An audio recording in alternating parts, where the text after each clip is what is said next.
Mindstone here, and today I'm going to be showing you the neutral rare cards of the TGG. First off, Argent Watchmen. Argent Watchmen is, well, I don't know. Well, he's got good stats, I'm going to give that, but the problem about him is that you don't choose when he attacks. Well, you can, kind of choose it by hero power, but you don't want to be forced into doing a specific action on your turn. You don't want to need to do that, which just kind of makes you want to. Where you could get another minion that was like 2/3 or something with a positive effect. So I don't like it. I wouldn't put it in any deck I play. Really, because it's just not going to be good. So it's a 2 out of 10 because if you don't have anything good and you're playing like this heavy inspired deck, then have fun with it. But I don't think it's gonna be good. I'm really close to saying 1 out of 10 because it's pretty bad. Then we've got the Armored Warhorse. I think this guy is well, it could be good, but it's, well, saying it, if you include this in a Joust deck, you're again gonna be like, if another Joust reveals this, you're just fucked. You could be really fucked, which is not very good. And like it's an aggro card in a Joust deck. It's not going to work out because you're not going to be using it for control, which is what Joust wants to do. Joust wants to be using these big heavy minions and controlling the board with them. Well, this is just 5 times the enemy face, and you don't want that. So I don't like it. I think it's a 3 out of 5 because you could use this as a plain clear spell in some way, just hitting this into something. But I still think it's horrible. It's just not good. Coliseum Manager. Like I'm gonna give it's interesting. That much I'm going to say, and I'm gonna give that the stats are okay. You've got a 2/5, that's fine. But why would you return it to your hand? This doesn't make you want to hero power. Just emphasize that you should hero power if you get some cool effects. Like, yeah, you could get to your hand, play again, it's got full HP, but you just lose so much of your turn on that. Like, you gotta need 5 mana to do that combo, and it doesn't give you a lot. So I'm not like it. I don't like it. I think it's a bad card. I really think it's a bad card. I don't see there will be a reason to run this in any deck, and especially not when you're considering that like Silverhand Regent has been revealed, and that card is so much better if you want to play the Inspire deck. So I wouldn't run this. Straight away, I wouldn't run this. It's a 1 out of 10 for me. Fencing Coach. This card is, well, it's one of the best cards I've seen in quite some time, actually. Because you can play this, you can hero power on one turn, then you can play this, and you can just get this benefit next turn. Or you can play this hero power on the same turn. So there's so much versatility in this card, which I think is damn amazing. Like, it's so good. It's really, really, really good. And I don't know, it just feels amazing, I guess, because you could play this on turn 8 as a Warlock, and then turn 9 drop the Jiraxes, get the Infernal straight away. That would be so cool. There's so many cool things you could do with this. You could like play this on turn 3, then turn 4 play 2 Fallen Heroes on Mage, do the free 3 mana hero, 3 damage hero power. I think it's so cool. Yeah, it doesn't have amazing stats, but it's alright because you get a free hero power, and that's just super good. It really makes it a 1 for 2/2. Like 1 mana for 2/2, and it has added benefit of a really good versatility. I think it's an amazing card, absolutely amazing. I'm gonna say 8 out of 10 here because yeah, it has disadvantages about the bad stats, but anyway, it's really, really good. I would include it in pretty much any Inspire deck. Injured Collie. This minion. I'm sorry for the camera sync, but well, this minion. Yeah, it's a 2 1 for 1, essentially, but I don't. It's not good. It's not good. 2 1 for 1 is not good. Not just without nothing. You get 11 gnome, 2 damage to the enemy face for free. That's always a good thing. Except I have a floating watcher, but that's not gonna happen turn 1, I guess. But yeah, that like it's definitely a 1 out of 10 for any class except for priest, because priest has the added benefit of being able to heal it. Or even on turn 1, you could play this circle of healing. You got a 2/4 on turn 1. But even then, you have Zombie Chow.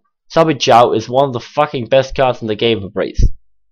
There is no reason to play this over Zombie Chow, I believe. I think it's so much worse. So, I don't like it. I think it's a 3 out of 10 for priest, but in like for pretty much every class, I'd say it's a 1 out of 10. It's just not good. Well, next card up is Light's Champion. This card is it's okay because well it's got like it's 3 mana for 4/3. That's fine stats. I'm not complaining about that. It's got a Silent Demon, which is like it's got a silence at least, which is okay. So if you're playing against a Warlock and he has a re-annoying demon, you can silence it. But well, that's gonna happen. We've got 9 classes, so it should happen 1 out of 9 games. And yeah, well, you might not draw this for the right one, or it might just not be the right play, or I don't know.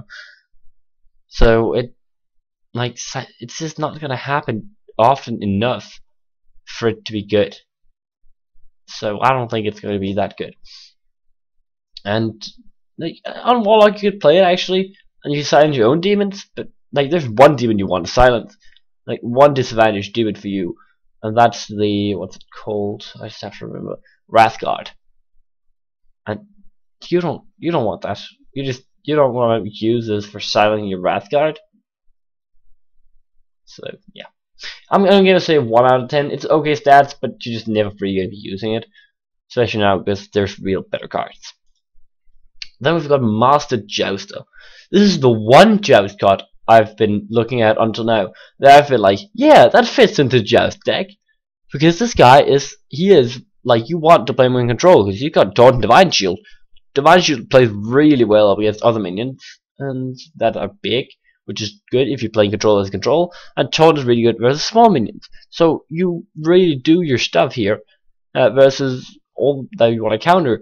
And like this guy, if he would pull out by another Master Jouster, it'd be okay because it's a 6-drop. That's pretty okay. It's gonna win every Jouster as an aggro deck, pretty much, and it's going to win some control deck Jousters as well. So I think it's really good, and it actually Taunt and Divine Shield. That's like a mini Triumphantrik, which is like, I think we all know that Triumphantrik is just stupid. It's absolutely a stupid card. Even though you don't get the Ashbringer, which is like, if that's just making it a bit more balanced. I'm gonna say this card is really good. You might be thinking, couldn't I just run Sunwalker? That's 4/5 Divine Shield. And I'd be like, yes, you could do that, and it would be okay. But this card, well, this is a 1/1/1, and it is going to be in a deck where it 90% of the time is going to get you what you want. So I think it's better. I think it's pretty much a lot better. Even though versus Priest might be a disadvantage having that 1 extra attack. But anyway, I like it. I'd say a 7 out of 10 because I think it's good. And then we're going on to next card, which is Moker's Champion. And oh god, this card is horrible. It is absolutely horrible. I haven't seen a worse card in so long time. Because Christ, this die is a big game hunter. When it attacks, it will miss, it will hit something, it will die. You don't want that. You just don't want this. It is a so bad card. Like at a 6 mana, you could get something so much better. You don't want this. It's unreliable, and it dies to a lot of things. Like if it had been 5/8, then I could imagine it. Then I could really see it in, yeah, that would be okay. Because you would get, like, you wouldn't die to everything, you wouldn't get big game 100. I'll be okay. It would have good stats, but no, it's not having good stats. Even a 6/7 for 6. That's, if we just swallow it a bit around, that's Battle of is over. And that's like the same stats almost, and it's just a ton better. And it's for 6 mana and it doesn't miss, so this is like worse than a basic card, I'd say. So it's that you just don't want to run it. Just don't go for it. It's 1 out of 10. Just don't do it. Then the last card. This card is, it's a god. It's an absolute god. You are going to run this in 9 out of 10 decks, I believe, because it's so good. Like, you're going to see Inspired decks all over the place the first week after the release, maybe even more. And this is going to destroy these Inspired deck combos. When you see, like, the Maiden of the Lake dropped out, you can just say, nope, you don't do that. And, or if you see the Koldara Drake, you can just say, no. Oh, and it's just going to be amazing. And it's got good stats. 4-3-3 is fine. So I think it's just a really solid minion. I'd say 9.5 out of 10. Because I think it is going to be amazing. Like, this value would fall a bit after the first few weeks of release, because there's not going to be all that many Inspire decks, but it's still going to be good, because you're always going to have a hero power. You're always going to be denying something. And so, yeah, it takes away options. You could play this as something with 1 HP versus a mage, and they couldn't really remove that 1 HP thing. Their hero power, because that would cost them their entire turn. So I think it's a really amazing card. The reason I'm not on 10 out of 10 of this card is because it's 4-3 instead of 3-4. If it had been 3-4, it would have been absolutely nuts. Like, it would be stupid. Because I would save it from certain stuff like Dark Bomb, which could be pretty good, but otherwise than that, it's just stupid. It's absolutely stupid. I love it. I love this card. Nothing to say. No comment. I just love this card. So that's all for today. I hope you enjoyed it, guys, and I'll see you in my next video.